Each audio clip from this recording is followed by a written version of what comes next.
Congress acted and one crisis was averted. But how does it happen that it's affecting your wallet? And also, what is next? ABC's White House correspondent John Karl has done some math.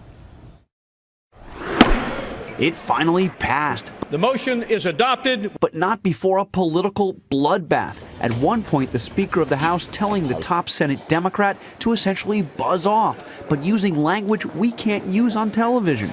But it was Speaker Boehner who had to save the deal late last night, fending off a revolt of his own party and putting his job on the line, supporting something opposed by the vast majority of his fellow Republicans. Now that it's passed, what does it mean to you? For the first time in more than 20 years, you'll see tax increases on the wealthy. For Taylor Swift, who made an estimated $57 million last year, that's nearly $2.6 million in new taxes. Warren Buffett, who famously paid a lower tax rate than his secretary, will also take a hit. On an estimated earnings of $63 million, he'll pay at least an extra $2 million thanks to an increase in the capital gains tax. For those making under $400,000, no income tax hike. But your paycheck will still take a hit because the Social Security payroll tax cut passed 2 years ago is now gone. For workers earning $50,000, that will mean $1,000 less in their paychecks over the next year.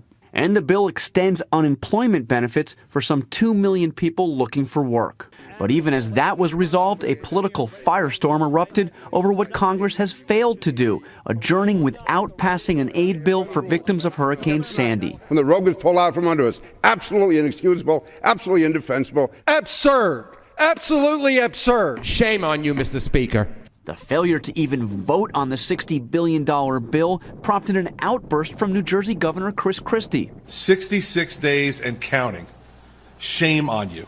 Shame on Congress. His wrath aimed squarely at Republican leaders in Congress. They forget.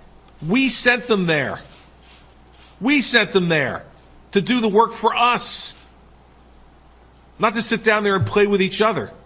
All that sound and fury apparently paid off. Late today, Speaker of the House John Boehner said that aid to victims of Hurricane Sandy would be the first priority of the new Congress, which gets sworn in tomorrow. The first vote for Sandy victims, Diane, coming on Friday. All right, John, thank you. But let me ask you this. We've had relief now about one crisis averted, but when is the next one? What's the calendar?